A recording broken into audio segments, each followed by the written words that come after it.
Uhum. Que eu já comecei. Vamos aguardar as pessoas entrarem.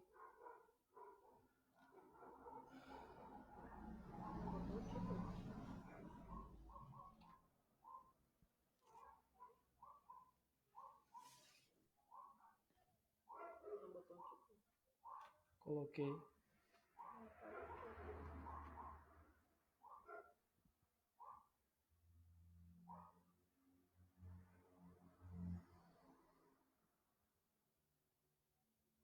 Deu uma limpadinha na câmera?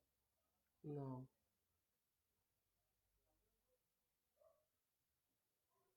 Tá bem. Uhum. Acho que é por causa da luminosidade que ela tá lá. Ela tinha que ficar aqui.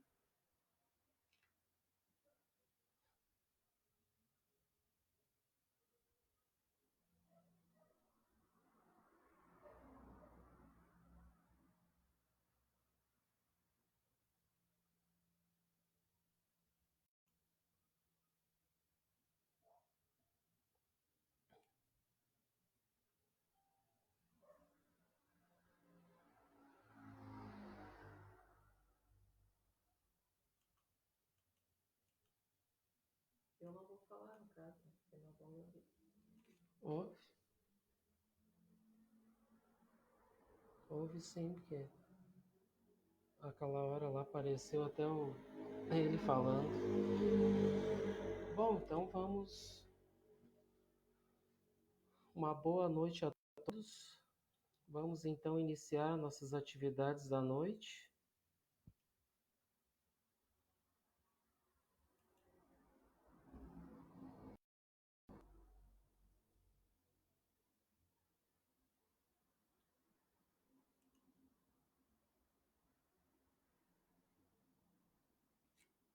Vamos então iniciar, vamos fazer uma leitura.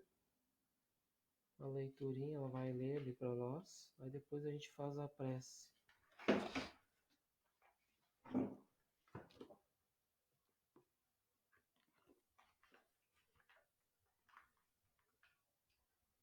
Decidir ser feliz. Se a voz interior te diz caminha e ficas parado, se diz vence e te contentas com a derrota, se desacredita e te acomodas à descrença, se desama e prefere o egoísmo, se desespera e adotas impaciência, então como ser feliz?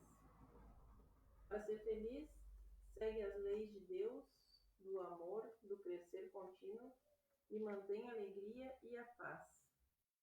Acredita que a tua força supera obstáculos e faz agora o melhor que possas.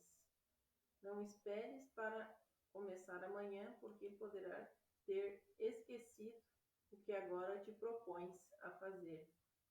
As dificuldades passam. Surge lindo o sol quando as nuvens passam. Então vamos iniciar nossa prece. Convidamos a todos, então vamos elevar nossos pensamentos, nossos sentimentos a Deus e rogando a Ele o amparo,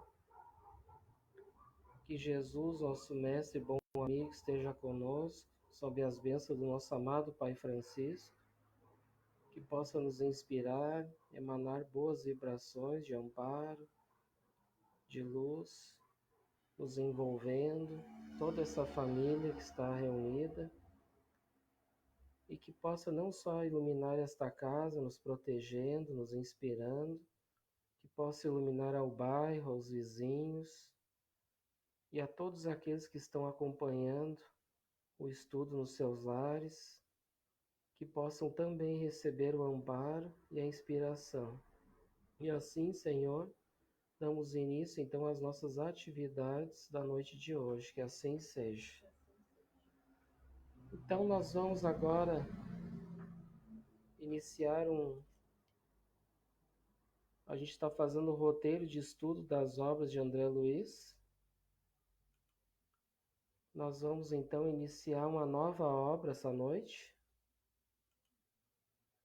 É a obra Missionários da Luz, é a terceira obra.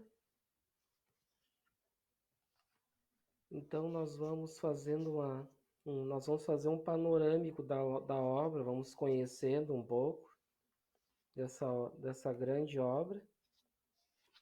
E então eu vou pedir para ela aqui nós vamos fazer assim conhecer um pouco ali sobre a obra ali.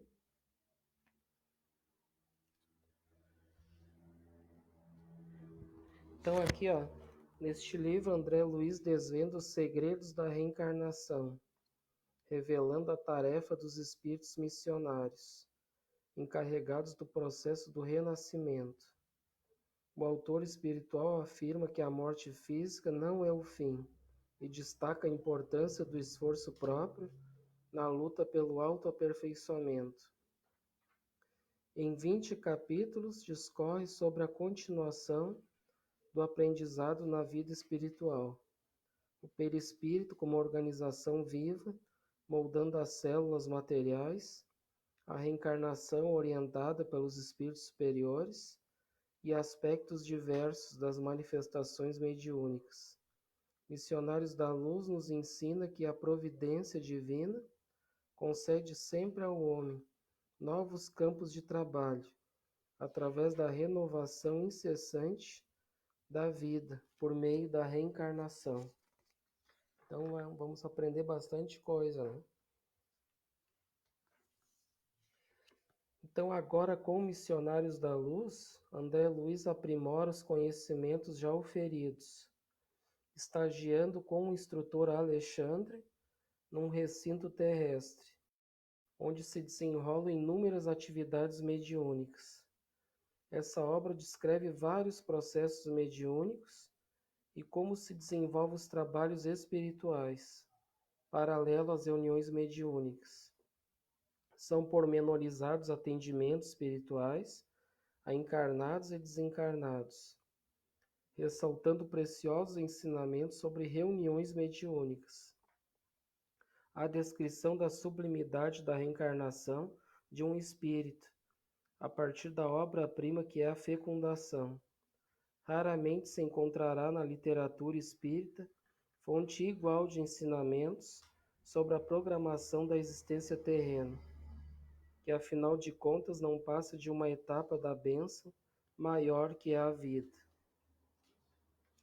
Então ele vai se ater bastante a trabalhos mediúnicos, trabalhos no mundo espiritual, e vão explicar em detalhes também sobre uma reencarnação.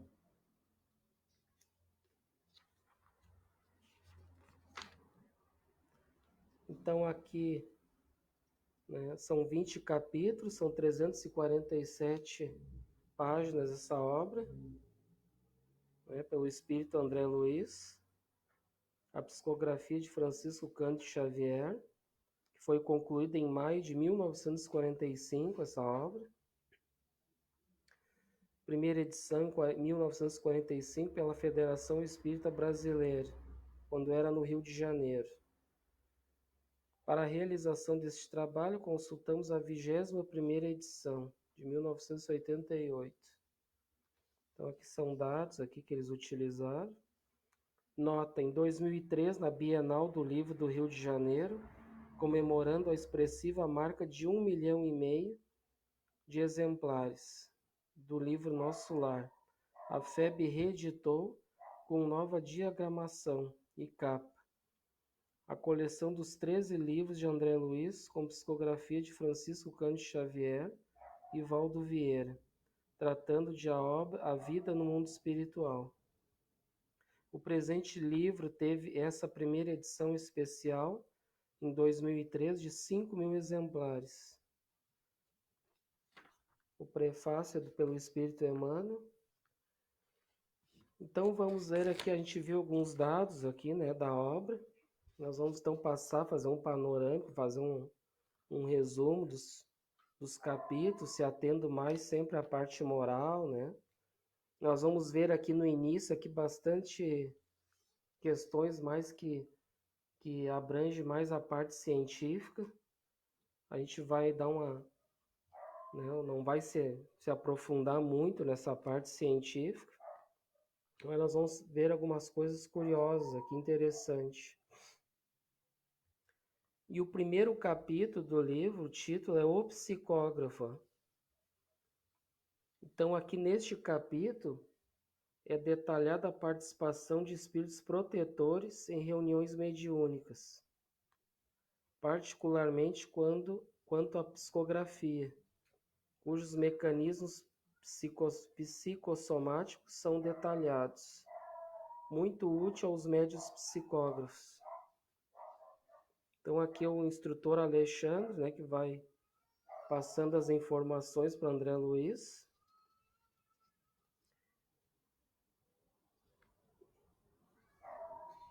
Então aqui nós vamos ver nesse início aqui, eles então novamente, como a gente viu no estudo passado, eles participando de reuniões mediúnicas, né? E principalmente ali detalhando essa participação dos espíritos protetores nas reuniões, que são muito importantes. E a psicografia, que André Luiz ali, então, ele vislumbra ali, né,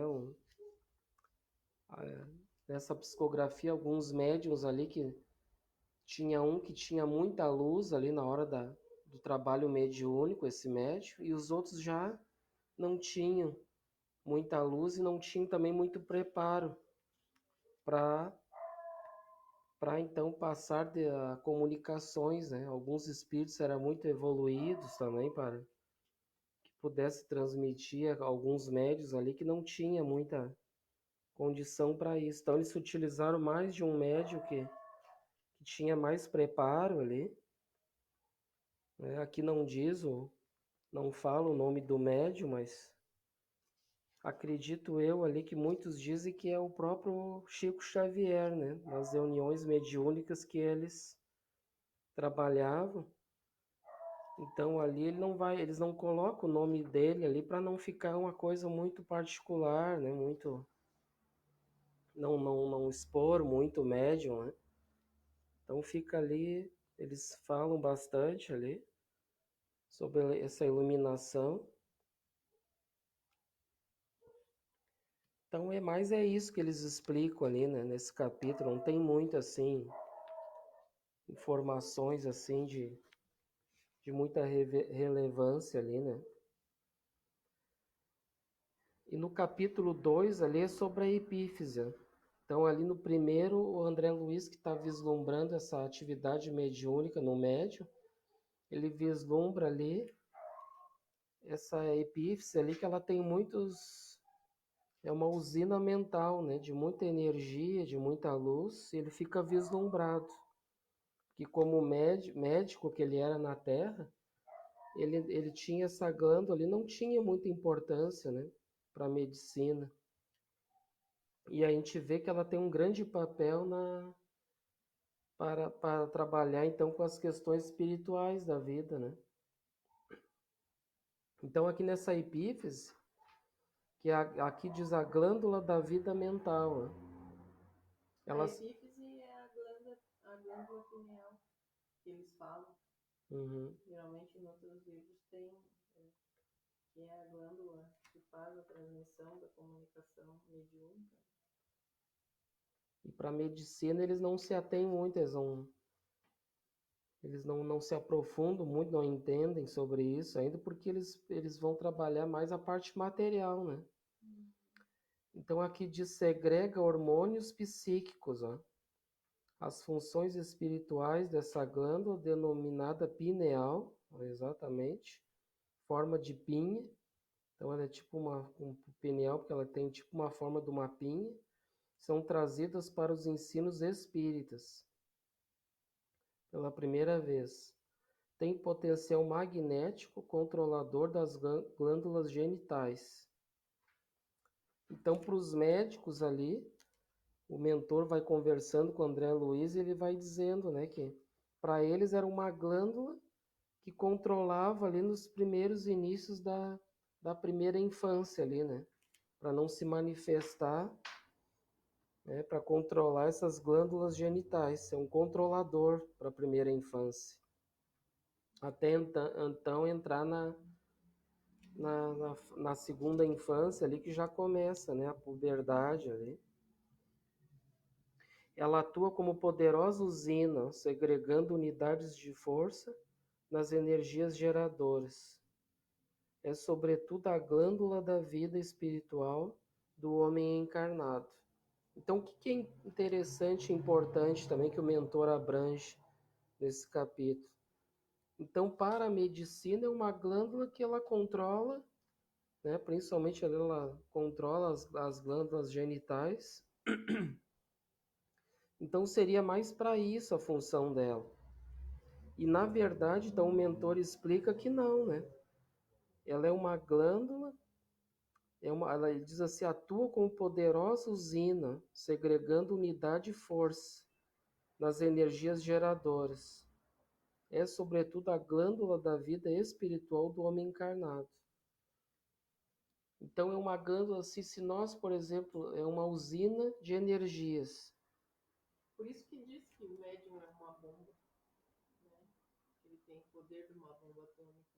Porque a epífise, que é a glândula pineal, ela tem uma potencialidade muito forte. Então, depende do teu pensamento.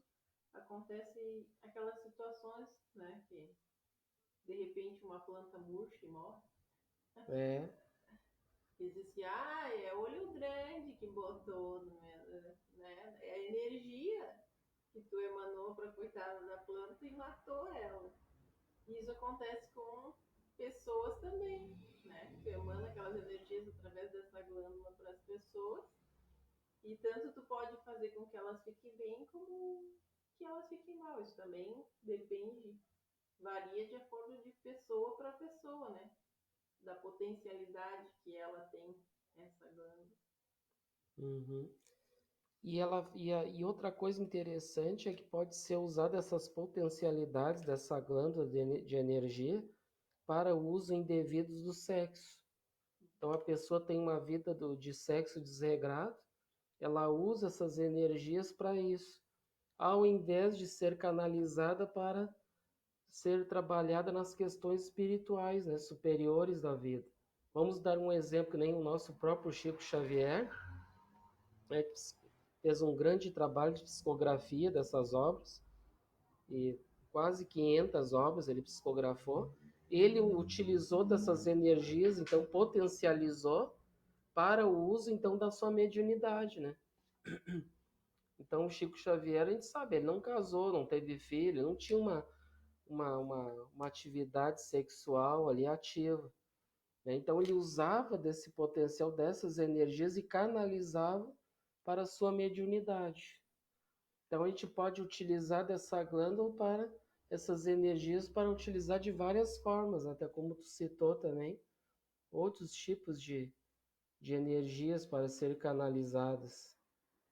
Então é uma glândula importante para esse intercâmbio entre nós, né, e o mundo espiritual. É uma potência, né?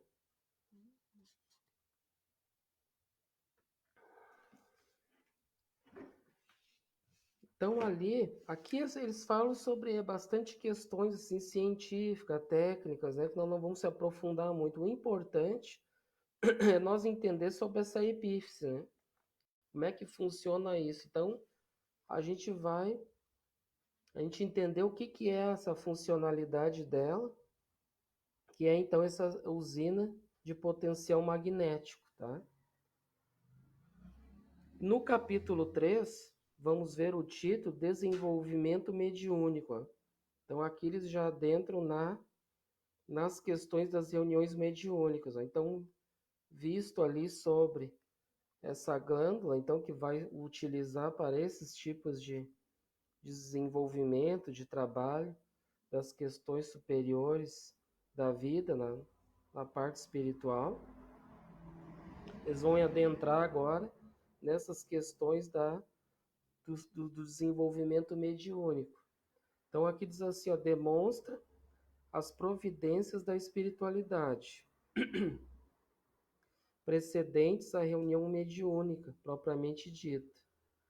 Médiuns, a visão espiritual, apresentam bacilos psíquicos, que são larvas da tortura sexual, outro, intoxicação alcoólica ampla, tendo pequeninas figuras horripilantes e vorazes ao longo da veia aorta, e uma médium com o ventre superlotado de alimentação. Trazia voracíssimas lesmas, parasitos destruidores. Então, o que é isso? Nós vamos ver um pouco, explicar um pouco o que está acontecendo, né? As pessoas podem até se espantar com isso, né? Então, ali eles estão nessa reunião mediúnica, e no mundo espiritual eles abrangem, então, a sua visão, e conseguem visualizar ali de cada um daqueles médios o que se passa no seu campo orgânico, no seu campo psíquico, o que está acontecendo ali. Então, ali André Luiz visualiza ali, por exemplo, 3 tipos de médiuns. Ó. Um desses médiuns, diz aqui, ele apresenta bacilos psíquicos, ó. Então, larvas mentais, ó, larvas da tortura sexual. Então, como a gente havia falado antes, né? Então, a gente sabe que o nosso pensamento ele vai gerar formas, vai gerar energias, e essas formas, como diz aqui, em forma dessas larvas psíquicas. Então, ele, conforme o pensamento dele, essas energias voltadas a essas torturas sexuais que a gente tinha comentado. Então, ou seja, ele está vivendo uma vida desregrada em função dessas energias sexuais. Então, ao invés de usar a energia para o bem ali, para o equilíbrio espiritual, ele está sendo torturado na parte sexual. E isso acontece com muitos de nós ainda, né? Que não consegue, ainda tem muito a questão primitiva ainda, né? Dos nossos instintos animais. E muitos ainda não têm essa educação sexual como deveria ser, né? Muitos têm essa questão muito desregrada ainda, muito... Então, ali eles visualizaram que ele tem essas larvas, ó, psíquicas, ó. Então, ele mentalizando essas questões sexuais e vivendo essa vida desregrada, vai aparecer formas, em formas, como diz aqui, de larvas, né, larvas psíquicas, que vão aparecer nessa pessoa, nesse espírito. O outro aqui é intoxicação alcoólica. Então imagina, né, numa reunião mediúnica lá, claro, vamos entender que essa reunião mediúnica aqui não vai comparar com as reuniões mediúnicas de hoje. E claro, vamos entender que a pessoa não estudando, principalmente essas obras que a gente está estudando, não tendo um conhecimento mínimo que for sobre as questões mediúnicas, ela pode então, não tendo essas informações, ela pode muito bem ir para reuniões mediúnicas com esses problemas, né? Com essas dificuldades aqui que a gente está vendo, que não deveria para os dias de hoje, né? Hoje a gente tem muita informação, tem a internet, tem muitos vídeos explicando, e imagine, para aquela época não tinha esses estudos que a gente tem hoje, né? Disponibilizado em vários tipos de estudo que a gente tem, livros, estudos na internet. Uma reunião mediúnica do século XX, né? Lá em torno de 1940 e pouco, essa obra foi lançada em 1945, então com certeza ela foi psicografada antes dessa data, né? Do seu lançamento, em meados ali 1940, por aí, 1940 e poucos, né? Um outro ali, médio, com intoxicação alcoólica ampla, tendo pequeninas figuras horripilantes e vorazes, ao longo da veia porta. Então veja ali outro médio com problemas de sexo, outro com problemas de álcool, né, participando daquela reunião mediúnica. Imagina, né? E um outro ali com o ventre superlotado de alimentação. Uma senhora trazia voracíssimas lesmas, né? Outros tipos de parasitas, então destruidores, né? Que ficam ali, então. Eles visualizaram ali muito a questão da alimentação, né? O ventre superlotado, ou seja, se alimentando de forma desregrada. Se alimentando de forma, uma alimentação em excesso, né? Como é que é? A gente chama a gula, né? Comendo muita coisa e indo para a reunião mediúnica com aquele ventre superlotado de comidas, imagina. Então ali causando voracíssimas lesmas, né? Parasitos destruidores que estão ali se aproveitando daquelas situações ali, né? Então imagine hoje nas nossas reuniões mediúnicas, a gente tem que ter todo o cuidado, né, para isso. A gente deve, né, se abster desses tipos de coisas. E já o apóstolo Paulo já nos alerta, né? Tudo nos é lícito, mas nem tudo nos convém e nem tudo edifica. Então a gente vai ver, né, que a gente, principalmente estudando em reuniões mediúnicas, a gente deve ter um cuidado, né? Ter uma alimentação ali frugal, como se diz, uma alimentação leve, né? Principalmente no dia da reunião mediúnica, né? Não se alimentando de coisas pesadas, principalmente horas antes. De preferência não comer carne, né? Por causa dos fluidos animalizados que a carne possui. Isso pode dar interferência na comunicação. Tem gente que diz que não dá interferência, mas né, eu, por experiência, posso dizer que sim. Talvez espíritos mais evoluídos que dê comunicação, né, que tenha, de repente, uma elevação, não sinta diferença nenhuma. Mas para nós, que somos seres ainda muito pequenos, trabalhando a nossa mediunidade, ainda que não temos controle absoluto sobre ela, é complicado. Quando tu te alimenta de carne, vai fazer uma comunicação mediúnica, dá uns transtornos bem legais, assim. Tu tenha rompantes, os fluidos, eles atraem espíritos mais pesados e faz a comunicação ficar bem difícil. É. Imagina também o problema de álcool, né? Também. A gente sabe, pode. Álcool, então, de forma alguma, né? A gente sabe, depois nós vamos ver mais adiante, no próximo capítulo, nós vamos nos ater mais nesse capítulo 4, que é sobre o vampirismo. E aí, então, André Luiz fica espantado com tudo isso, né? Imagina como é que eles vão realizar um trabalho, né? E como é que os benfeitores vão auxiliar numa atividade como essa, né? Daí ele diz, né, o mentor, né, o Alexandre, que são, claro, são seres que estão em evolução, estão em aprendizado, né? E muitos deles, como a gente diz, não têm toda essa informação que a gente já tem hoje. Eles não tinham, então eles tinham mais assistência, né? Como eles estavam começando, iniciando as atividades, nem tinha muito estudo, que nem tem hoje, nos dias de hoje a gente tem bastante estudos, atividade para a gente poder pesquisar, né? Vários grupos já postam também na internet, né? Dá para se aprofundar bastante. Então a gente não tem a desculpa, né? Espírita deve estar sempre bem informado antes de elaborar uma atividade, né? Aqueles que já estão numa atividade, né? Para não cair nesses erros aqui graves, né? E isso já... Até porque isso vai dificultar todo o processo. Vai dificultar todo o trabalho, não só daquela pessoa, do restante também.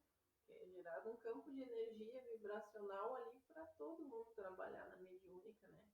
Então pode não só ela se sentir mal, como os outros médiums, ou aqueles que ficam ali fazendo vibrações também vão sentir, vão ser afetados. Então nós vamos ver aqui, a gente viu, então eles fizeram uma visualização desse quadro de trabalhadores que estão a realizar uma atividade mediúnica. Para nós hoje é um absurdo, né? Para quem estuda a doutrina, um absurdo, né? Uma atividade mediúnica desse nível, com trabalhadores com problemas graves ali, né, nessa reunião. Então nós vamos agora nos ater mais ao capítulo 4, agora que é o vampirismo. Aí nós vamos pegar e vamos ler esse capítulo, porque esse capítulo é muito relevante para todos nós. Então ele diz aqui, ó, André Luiz inaugura no Espiritismo o emprego das palavras vampiro, vampirismo, quando trata de obsessor, obsessão, desencarnado, ainda rudemente fixado às sensações físicas, roubando energias e sensações deletérias de encarnado, viciado em alcoolismo, tabagismo, toxicomania, sexo desvairado e, de forma geral, nos demais vícios. E é registrado o problema da alimentação de carne e dedicado especial atenção ao tratamento do ser humano para com os animais, acenando com uma nova era, quando o homem cultivará o solo com amor e respeitará os animais. Então aqui ele faz um resumo aqui do que vai tratar nesse capítulo, mas a gente vai fazer questão de se aprofundar mais, né? Como a gente fez os primeiros, ali não tinha muito o que comentar, era muito científico. Esse, o vampirismo, é muito importante, muito fundamental para todos nós, não só para espíritos, mas ali ele dá o exemplo, por exemplo, desses médios que trazem essas dificuldades, né, que no campo do sexo, no álcool, na alimentação em excesso, né? Então aí vem esse próximo capítulo explicando o que acontece com essas pessoas, ó, vampirismo, tá? Vamos então se aprofundar, vamos ler e vamos lendo e vamos comentando ele. A sessão de desenvolvimento mediúnico, segundo deduz na palestra entre os amigos encarnados, fora muito escassa e realizações para eles. Todavia, não se verifica o mesmo em nosso ambiente, onde se podia ver enorme satisfação em todas as fisionomias, a começar de Alexandre, que se mostrava jubiloso. Os trabalhos haviam tomado mais de 2 horas, e com efeito, embora me conservasse retraído, ponderando os ensinamentos da noite, minúcia a minúcia observei o esforço intenso despendido pelos servidores de nossa esfera. Então ele estava ali na reunião, né? E ele estava observando cada detalhe do que estava acontecendo. Muitos deles eram grande número. Não somente assistiam os companheiros terrestres, senão também atendiam às longas filas de entidades sofredoras de nosso plano.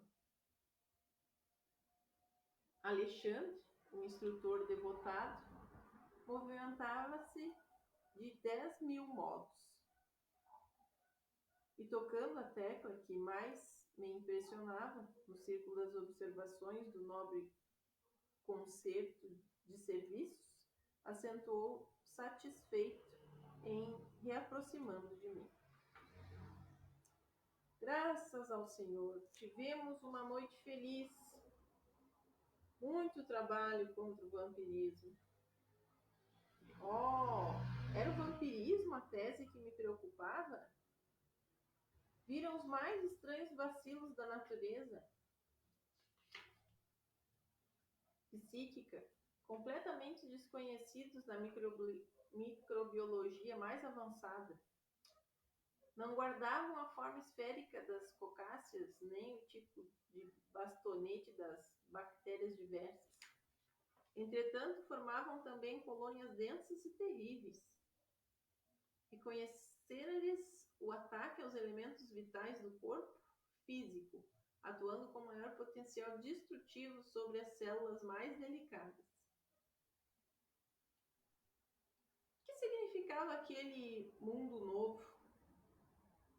Que agentes seriam aqueles caracterizados por indefinível e pernicioso poder? Estariam todos os homens sujeitos à influenciação? Não me contive, expus ao orientador francamente minhas dúvidas e temores. Alexandre sorriu e considerou. Muito bem, André, você veio observar trabalhos de mediunidade. Está procurando o seu lugar de médico. É natural. Se tivesse especializado noutra profissão, teria identificado outros aspectos do assunto em análise. E a encorajar-me fraternalmente, acrescentou. Você demonstra preparação diante da medicina espiritual que lhe aguarda os estudos. Depois de longa pausa, prosseguiu explicando. Sem nos referirmos aos morcegos sugadores, ou vampiro, entre os homens, é o fantasma dos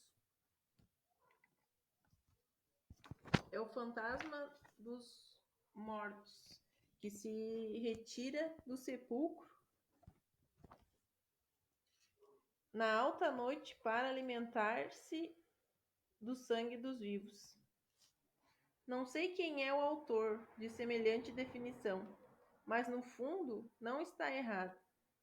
Apenas cumpre considerar que, entre nós, vampiro é toda entidade ociosa que se vale indubitavelmente das possibilidades alheias. E em se tratando de vampiros que visitam os encarnados, é necessário reconhecer que eles atendem aos sinistros propósitos a qualquer hora, desde que encontrem guarida no estojo de carne dos homens. Comenta aí um pouquinho. Então a gente vê ali que ele fica espantado, né? A gente conhece, muitos conhecem o que é esse vampirismo, o que é vampiro. Para muitos de nós, vampiro é aquilo que a gente já viu já em filmes de terror, aqueles vampiros que tem uns dentões lá para sugar, né, o nosso sangue. Então ele dá um exemplo ali que é muito parecido com esse. Né? Querendo ou não, a gente vê que, né, são filmes, é uma ficção, né? Mas isso é muito parecido com o que a gente vai ver nesse capítulo. Então a gente vai ver um processo bem parecido com esse de, claro que ele não vai ter aqueles dentões que nem no Drácula para sugar nosso sangue do pescoço, mas o processo vai ser o processo de sugar energias. Então é semelhante nesse sentido. Né? O vampiro, né, na ficção científica, ele vai sugar nosso sangue, que são energias vitais para ele, e esse processo, então, dos desencarnados para nós, eles vão sugar também das nossas energias vitais. O processo é muito parecido. Posso continuar? Alexandre fez ligeiro intervalo na conversação, dando a entender que expusera a preliminar de mais sérios esclarecimentos e continuou.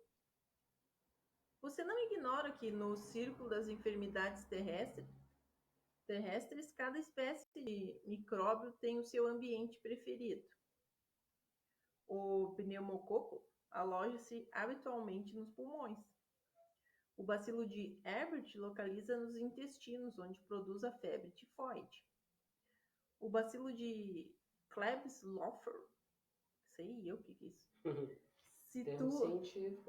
situa-se nas mucosas, onde provoca difteria. Em condições especiais do organismo, proliferam os bacilos de Hansen ou de Koch, Acredita você que semelhantes formações microscópicas se circunscrevem à carne transitória? Não sabe que o macrosoma está repleto de surpresas e suas formas variadas? No campo infinitesimal, as revelações obedecem à mesma ordem surpreendente. André, meu amigo, as doenças psíquicas são muito mais deploráveis. Quer dizer que são muito mais complicadas, né? A patogênese da alma está dividida em quadros dolorosos.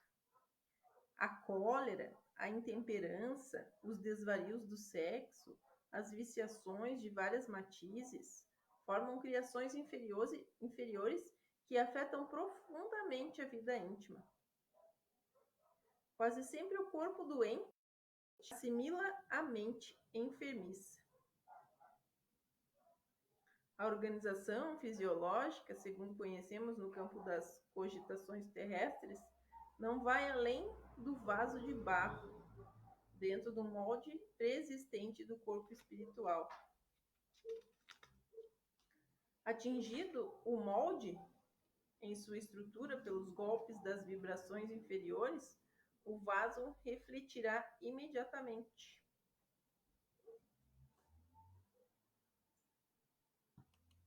Compreendi onde o instrutor desejava chegar. Entretanto, as suas considerações relativas às novas expressões microbianas davam ensejo a certas indagações. Como encarar o problema das formas iniciais? Enquadrava-se a afecção psíquica no mesmo quadro sintomático que conhecera até então, para as enfermidades orgânicas em geral. Haveria contágio de moléstias da alma? E seria razoável que assim fosse na esfera onde os fenômenos patológicos da carne não mais deveriam existir? Afirmara Virchow que um corpo humano é um país celular onde cada célula é um cidadão, constituindo a doença um atrito dos cidadãos, provocado pela invasão de elementos externos. Entendeu? Ele disse que o nosso corpo é um mundo com várias células, onde essas células começam a brigar entre elas, e aí vai um lá e entra no mundo. Por exemplo, o Trump entrou aí no Brasil. Pronto. Aconteceu. De fato, a criatura humana, desde o berço, deve lutar contra as diversas flagelações climáticas, entre venenos e bactérias de variadas origens. Como explicar agora o quadro novo que me defronta os escassos conhecimentos? Não sopitei a curiosidade.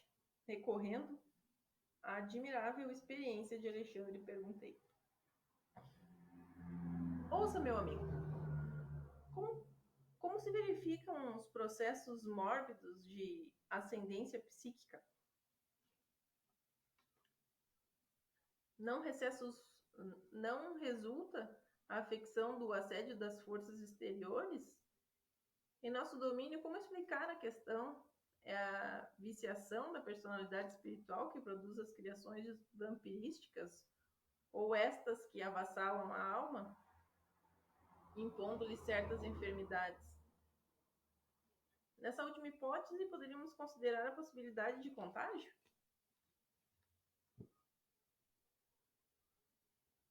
O orientador ouviu-me atencioso e esclareceu. Primeiramente, a semeadura, depois a colheita, André. E tanto as sementes de trigo como de escaracho encontrando terra propícia, produzirão a seu modo e na mesma pauta de multiplicação. Nessa resposta da natureza ao esforço do lavrador, temos simplesmente a lei. Você está observando o setor das larvas como justificável admiração.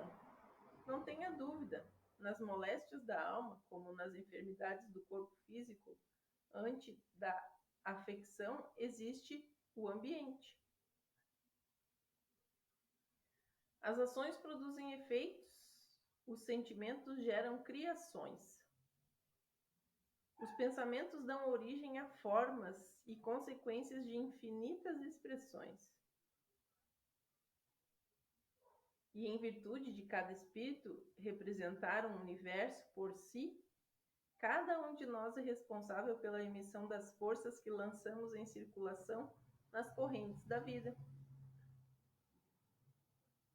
A cólera, a desesperação, o ódio e o vício oferecem campo a perigosos germes psíquicos na esfera da alma.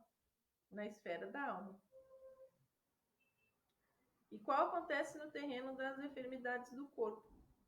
O contágio aqui é um fato consumado, desde que a imprevidência ou a necessidade de luta estabeleçam ambiente propício entre companheiros do mesmo nível. Naturalmente, no campo da matéria mais grosseira, essa lei funciona como violência, enquanto que entre nós se desenvolve com modificações naturais. Aliás, não poderia ser de outro modo, mesmo porque você não ignora que muita gente cultiva a evocação para o abismo. Cada viciação particular da personalidade produz as formas sombrias que lhe são consequentes.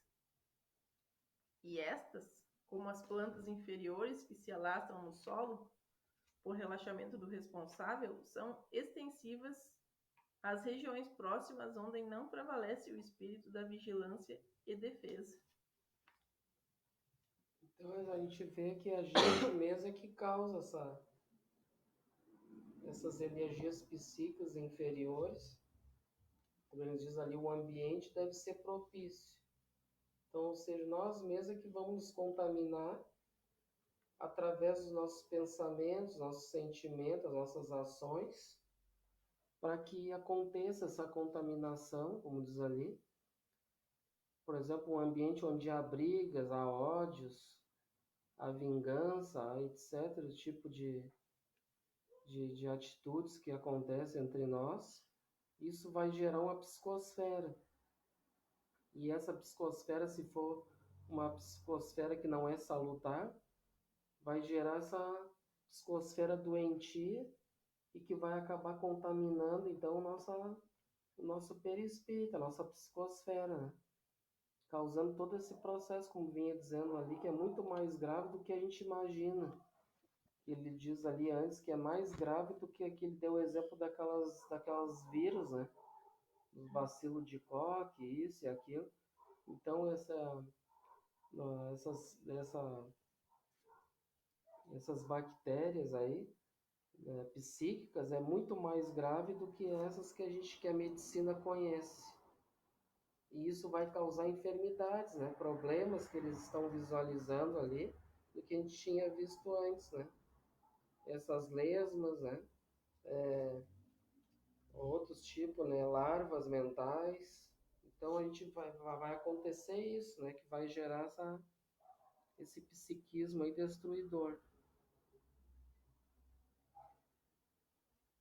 E o Alexandre continuou. Sei que a sua perplexidade é enorme. No entanto, você não pode esquecer a nossa condição de velhos reincidentes no abuso da lei. Desde o primeiro dia de razão na mente humana, a ideia de Deus criou princípios religiosos, sugerindo-nos as regras de bem viver. Contudo, à medida que se refinam reconhecimentos intelectuais para que a menor que há menor respeito no homem para com as dádivas sagradas, os pais terrestres, com raríssimas exceções, são as primeiras sentinelas viciadas, agindo em prejuízo dos filhinhos. Comumente, aos 20 anos, em virtude da inércia do vigiar do lar, a mulher é uma boneca e o homem um manequim de futilidades doentias, muito mais interessados no serviço dos alfaiates que nos esclarecimentos dos professores. Isso para aquela época, né? Se eles vissem hoje, talvez fosse um pouco pior. Hoje são muito mais coisas, né? Alcançando o monte do casamento, muitas vezes são pessoas excessivamente ignorantes ou demasiadamente desviadas. Cumpre ainda reconhecer que nós mesmos, em todo o curso das experiências terrestres, na maioria das ocasiões, fomos campeões do endurecimento e da perversidade contra as nossas próprias forças vitais. Entre abusos do sexo e da alimentação, desde os anos mais tenros. Nada mais fazemos que desenvolver as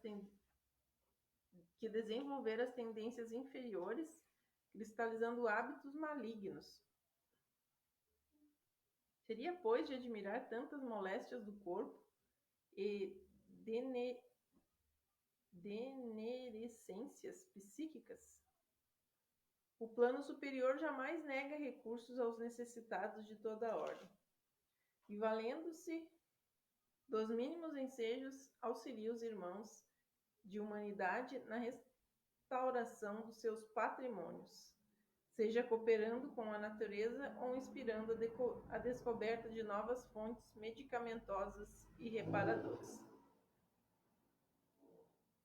Por nossa vez, em nos despojando dos fluidos mais grosseiros, através da morte física, à proporção que nos elevamos em compreensão e competência, transformando-nos em auxiliares diretos das criaturas.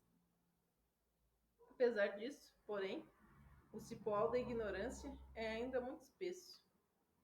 E o vampirismo mantém considerável expressão porque, se o Pai é sumamente misericordioso e também infinitamente justo, ninguém lhe confundirá os desígnios, e a morte do corpo quase sempre surpreende a alma em terrível condição parasitária.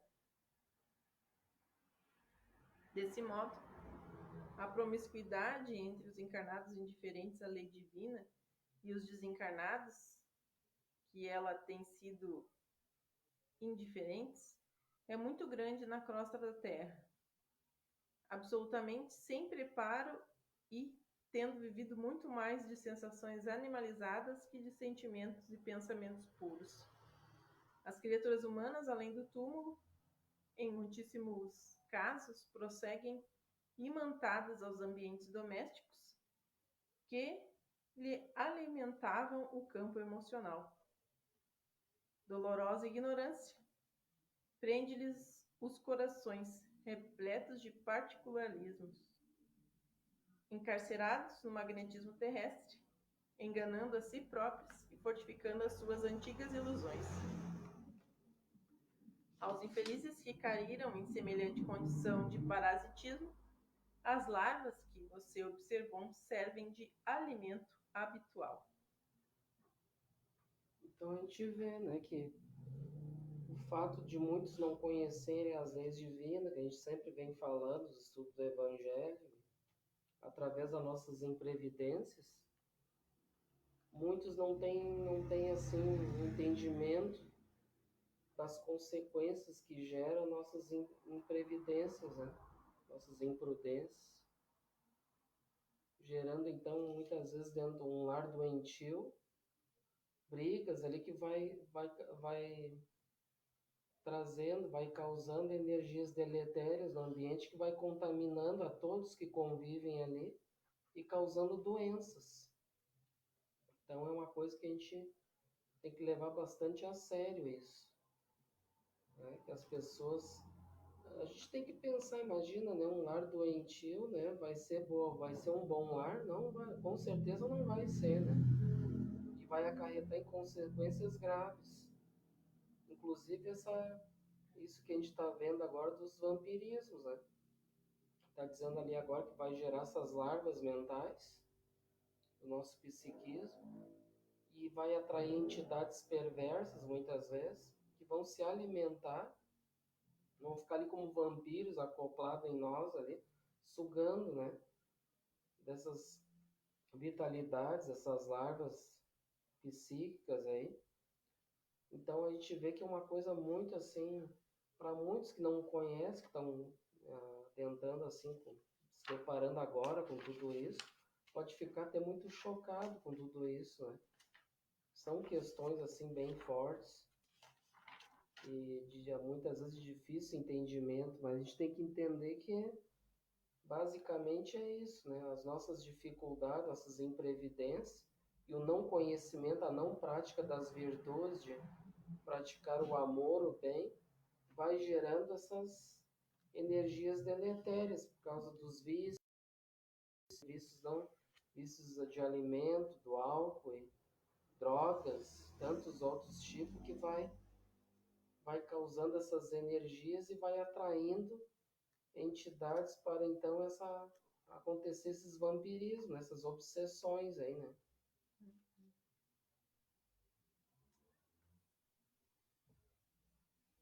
Deus meu! Exclamei, sob forte espanto. Alexandre, porém, acrescentou: semelhantes larvas são portadoras de vigoroso magnetismo animal. Observando talvez que muitas e torturantes indagações se me entrechocavam no cérebro, o instrutor considerou: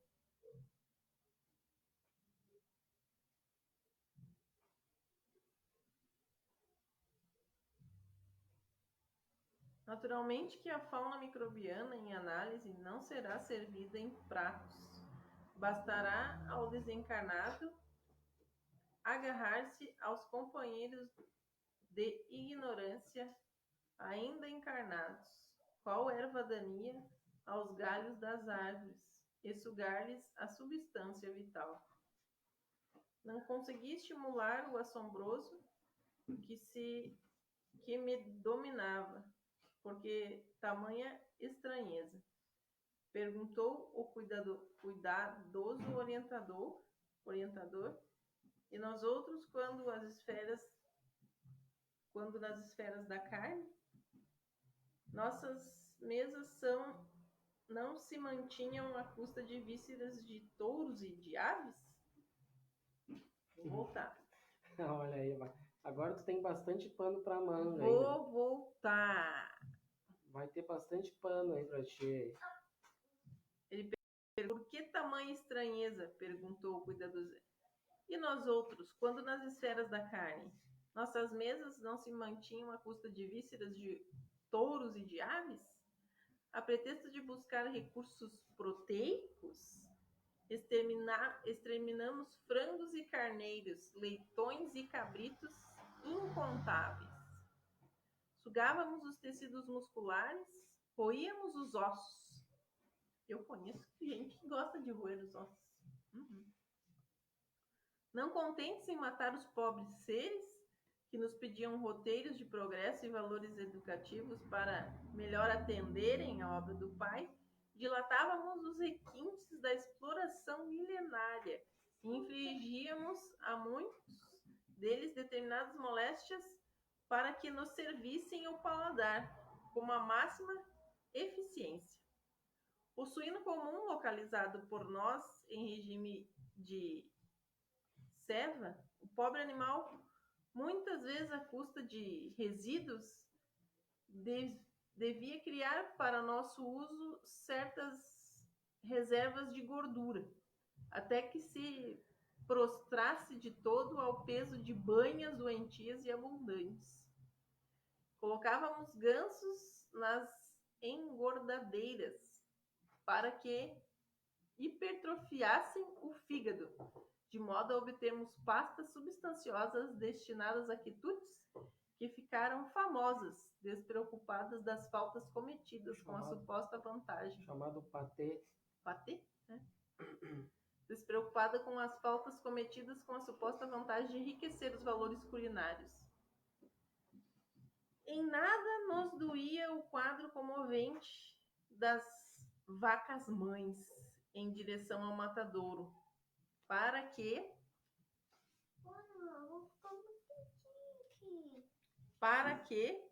nossas panelas transvirassem agradavelmente.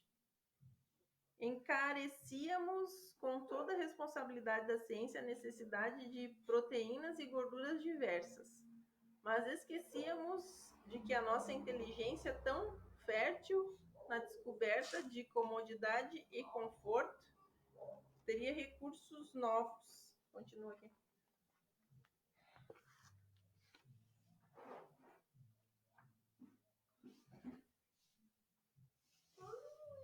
Ela teria recursos de encontrar novos elementos e meios de incentivar os suprimentos proteicos ao organismo, sem recorrer às indústrias da morte.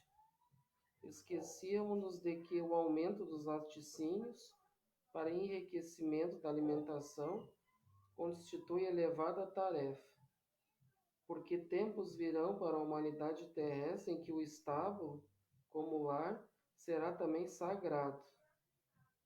Então a gente vê aqui que então esse processo de vampirismo que a gente estava comentando, para muitos pode ficar até surpreso, ficar espantados com isso, mas como assim os espíritos vão vir, vão ficar se nutrindo dessas larvas que a gente gera, né? Através do psiquismo, dos nossos pensamentos, nossas vibrações e atitudes. Aí o mentor diz, mas nós também, a gente a gente faz o mesmo processo de vampirismo para com as criaturas inferiores, para com os animais, né? Roendo até os ossinhos ali, tudo é um processo de vampirismo também.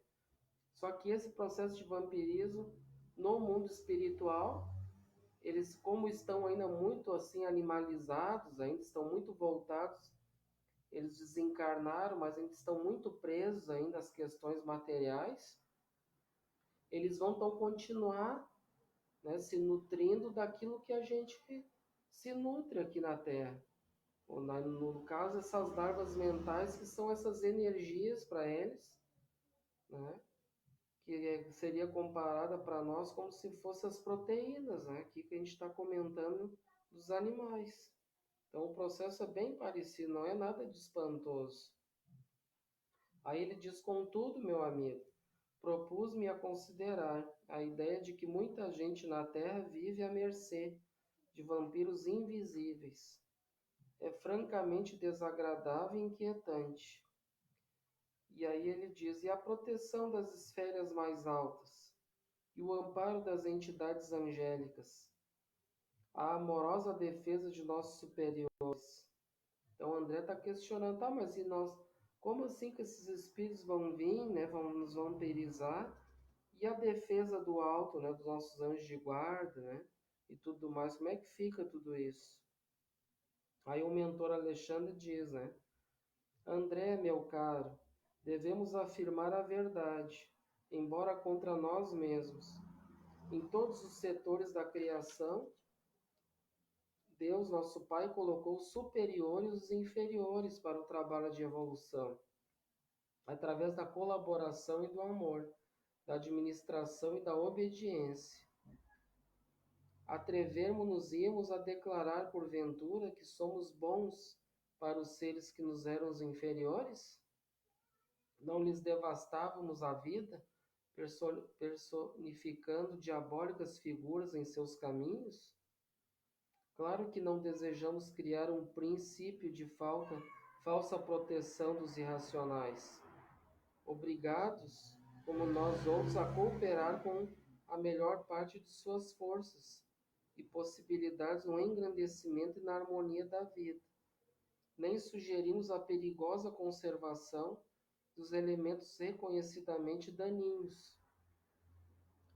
Todavia, devemos esclarecer que, no capítulo da indiferença, para com a sorte dos animais, da qual participamos no quadro das atividades humanas, nenhum de nós poderia, em sã consciência, atirar a primeira pedra. Os seres inferiores e necessitados do planeta não nos encaram como superiores generosos e inteligentes, mas como verdugos cruéis. Confiam na tempestade furiosa que perturba as forças da natureza, mas fogem desesperados à aproximação do homem de qualquer condição, executando-se os animais domésticos que, por confiar em nossas palavras e atitudes, aceitam o cutelo no matadouro, quase sempre com lágrimas de aflições, incapaz de discernir com o raciocínio embrionário onde começa a nossa perversidade e onde termina a nossa compreensão. Então, imagina os animais, por isso que a gente às vezes vai chegar perto de um animalzinho, ele já se manda sair correndo, porque eles já temem os homens, né? Que já sabe que os homens, nós somos ainda cruéis nesse sentido, né, de abater os animais, né?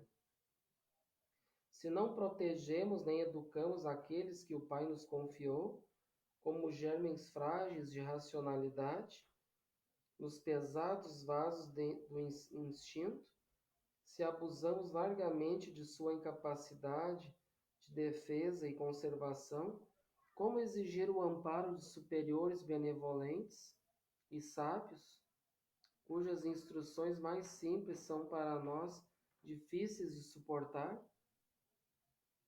Pela nossa lastimável condição de infratores da lei de auxílios mútuos?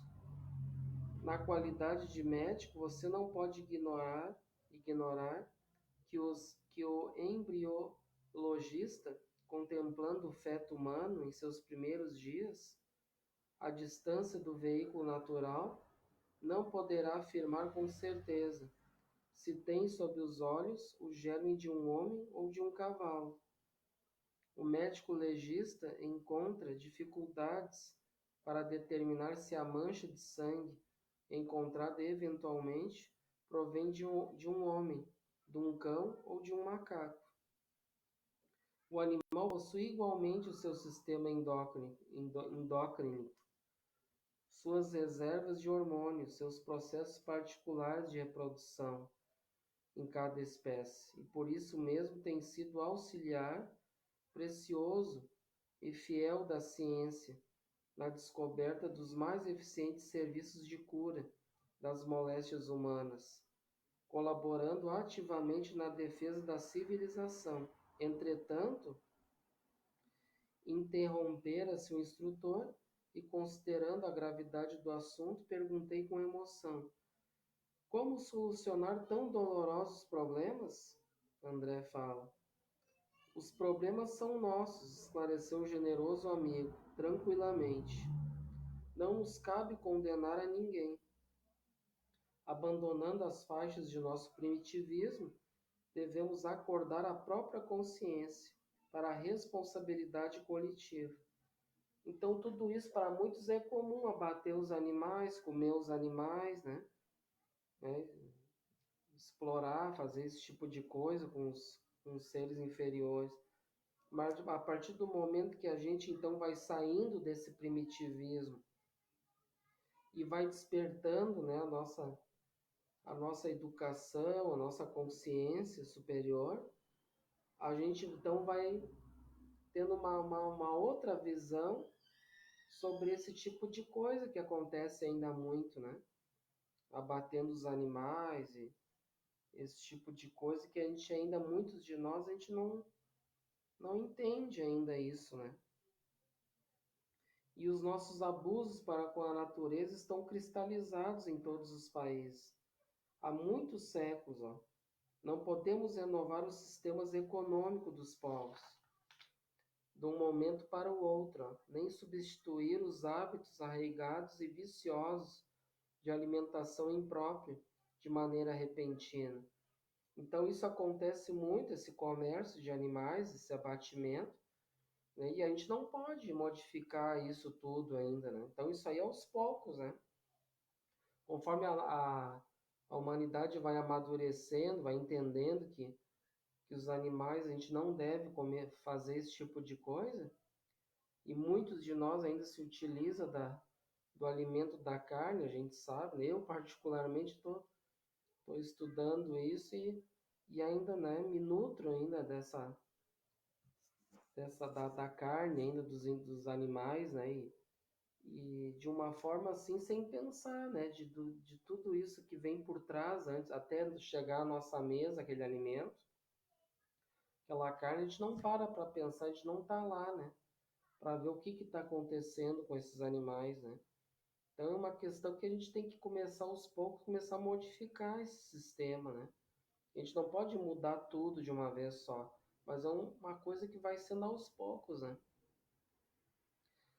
Aí ele continua, mas na qualidade de filhos endividados para com Deus e a natureza, devemos prosseguir no trabalho educativo, acordando os companheiros encarnados, ó, mais experientes e esclarecidos, para a nova era em que os homens cultivarão o solo da terra por amor e utilizar-se-ão dos animais com o espírito de respeito, educação e entendimento.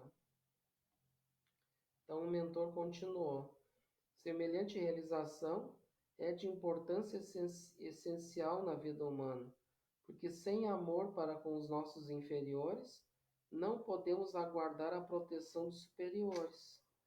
Sem respeito para com os outros, não devemos esperar o respeito alheio. Se temos sido vampiros insaciáveis, os seres frágeis que nos cercam, entre as formas terrenas, abusando de nosso poder racional, ante a fraqueza da inteligência deles, não é demais que, por força da animalidade, que conserva desveladamente, venha a cair a maioria das criaturas em situações enfermiças, pelo vampirismo das entidades que lhes são afins na esfera invisível. Então, isso tudo que acontece, essa consequência toda de abusar disso tudo, esse alimento, muitas vezes acontece esse vampirismo que a gente estava vendo antes. Os esclarecimentos de Alexandre, ministrados sem presunção e sem crítica, penetravam-me fundo. Algo de novo despertava-me o ser. Era o espírito de veneração por todas as coisas, o reconhecimento efetivo do paternal poder do Senhor do Universo. O delicado orientador interrompeu-me o transporte de íntima adoração ao Pai, acentuando: segundo observo, o legítimo desenvolvimento mediúnico é problema de ascensão espiritual dos candidatos a percepções sublimes. Entretanto, André, não importa que os nossos amigos ansiosos pelos altos valores psíquicos tenham vindo até aqui sem a devida preparação, embora incipientes no assunto, lucraram muitíssimo, porque foram auxiliados contra o vampirismo venenoso e destruidor.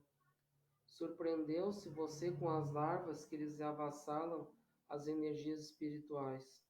Agora verá as entidades exploradoras que permanecem fora do recinto, esperando-lhes o regresso. Então ali eles têm um amparo ali para o trabalho, mas eles não refletindo, né, sobre essa questão, fora da casa espírita, dessas reuniões, então lá eles já vão estar aguardando para novamente acontecer esse vampirismo. Sim, respondeu Alexandre, se os nossos irmãos conseguissem de fato estabelecer sobre si mesmos os desejáveis golpes de disciplina, muito ganhariam em força contra a influenciação dos infelizes que os seguem. Lamentavelmente, no entanto, são raros os que mantêm a necessidade de resolução no terreno da aplicação viva da luz que recebe. A maioria, rompido o nosso círculo magnético, organizado no curso de cada reunião, esquece as bênçãos recebidas e volta-se novamente para as mesmas condições deploráveis de horas antes, subjugadas pelos vampiros renitentes e cruéis. Que lições, exclamei. Então a gente vê, né, muitos de nós, a gente vem, né, vão para as igrejas, né, para a casa espírita, e principalmente daqui que a gente está abordando as questões da atividade mediúnica. Ali eles têm um amparo, tudo, né, para que aconteça um trabalho ali que não dê. Claro, a gente sabe da nossa invigilância, a gente pode acarretar dificuldades nesses trabalhos, né? E muitos daí fora dessa reunião, então os vampiros já estão ali no mundo espiritual aguardando e pelas suas imprevidências vai acontecer essa processos de obsessões, né? Vai continuar o processo. Ele não vai cessar ali achando que, eu estou ali na reunião, que eu vou sair, o processo vai acabar. Não, porque na verdade não é deles que vem o processo, é da gente, das nossas imprevidências, né? A gente não, por isso Jesus nos ensinou a oração e a vigilância, para que a gente, né, continue cuidando o nosso campo mental, as nossas atitudes, né, para que não aconteçam essas obsessões. Continuando, notando que os nossos amigos encarnados se dispunham a sair, o instrutor convidou-a. Venha comigo à via pública e observe por si mesmo. Então, depois no próximo estudo, nós vamos então adentrar no que acontece então após essa saída da reunião mediúnica com esses irmãos imprevidentes, que vão continuar suas vidas de uma forma viciosa, imprevidente, né? Ali como a gente viu, desregrada. E aí então vai acontecer essas obsessões, essas influenciações, que nós vamos então ver o que acontece. Então, na nossa próxima reunião, nós vamos adentrar no capítulo 5, que vai ser sobre a influenciação. Então, irmãos, a gente aprendeu bastante coisas nesse livro já. E ali falando, né, que se possível a gente tem que ter toda uma consideração ali com essa alimentação desregrada, né, o alimento da carne, que a gente sabe, eu mesmo ainda, né, me alimenta, minha esposa que, né, teve que dar uma saidinha aqui para cuidar do nosso filho, né, que mora nós três aqui, e ela ia gostar muito de comentar sobre essa parte, porque ela já se abstém do uso de carne, né? Conseguiu se livrar da carne e é uma vitória muito grande, né? Eu ainda, para mim, tá difícil ainda me libertar, né, dessa alimentação da carne ainda. Mas a gente deve refletir bastante e fazer o possível, né, para pelo menos tentar diminuir, né, durante a semana, procurar um dia ou outro, fazer um esforço. Hoje eu não vou me alimentar da carne. É como se fosse um vício, né, como qualquer outro, do cigarro, né, do álcool, que a gente tem que procurar, aos poucos, ter essa consideração com os nossos animais, né, com os seres inferiores, né. Ele diz ali que vai chegar um tempo que nós, animais e homens, todos vão se respeitar, vão se amar, né? E é muito importante isso tudo, né? Então eu agradeço a participação de todos, espero que tenham tido uma boa compreensão e análise ali, né, desse estudo, que possam refletir bastante e que a gente possa ter, né, esse capítulo é bem longo, a gente até teve que fazer um pouco, né, não muito, teve que fazer um pouco rápido ele, pelo tempo, mas espero que se houver dúvidas ali, que possam trazer essas dúvidas, aí participe, coloca comentários, aí participações, que é muito abrangente esse assunto, né? Mas como a ideia é nós fazer um panorâmico, a gente procurou se ater um pouco nesse capítulo, que é muito importante, então que cada um de nós façamos as nossas reflexões, né, sobre a nossa visão a respeito desse assunto. Então, irmãos, irmãs, muito obrigado a todos, né? Sinto-se todos abraçados, né? Todos que participam conosco dessas atividades, né? Nossa irmã Maria Aparecida, a Silene, a minha sogra, né? A minha a, a Rosângela Alves, né? A Fabíola, nossa irmã, a todos aqueles que participam, né? Nossas atividades aí, sinto-se todos abraçados. E agora, então, vamos fazer a nossa prece de encerramento. Vamos convidar todos, então. E vamos, então, agradecer por essa oportunidade bendita de estarmos aqui reunidos, aprendendo um pouco sobre essas lições tão importantes, trazidas através do nosso irmão, do nosso Chico Xavier, e o André Luiz Espírito, que foi um repórter para trazer todas essas informações vindas do mundo espiritual, que a gente possa então entender um pouco o que acontece no mundo espiritual, que a gente possa já ir se preparando já, porque a nossa verdadeira vida é o mundo espiritual e não aqui, que a gente possa então ter uma vida com mais qualidade aqui no mundo que a gente vive aqui encarnado, para que a gente possa chegar no mundo espiritual de uma forma melhor, mais equilibrada, mais saudável, mais feliz. E agradecemos a todos, ao nosso Pai Francisco, pela oportunidade dessa casa, pelos recursos que a gente tem, né? Financeiro que a gente necessita, que é o uso da internet. É muito importante para a gente poder abrir essa janela ao estudo a todos. E que os familiares e amigos espalhem a luz, a paz, o amor, a fraternidade a todos os irmãos que estão conosco, que possam receber este amparo também nos seus lares. Muito obrigado a tudo e a todos, e assim então damos por encerrado a noite de hoje. Que assim seja. Então lembrando que amanhã a gente vai ter uma palestra aqui na casa às 20 horas. Vai ser uma palestra, vai ser uma parábola, nós vamos trazer. Sejam todos bem-vindos. Então até amanhã, quem puder, às 20 horas, estaremos aqui neste mesmo canal, né, no mesmo horário. Muito obrigado a todos. Tenham todos um grande abraço e até então os próximos encontros.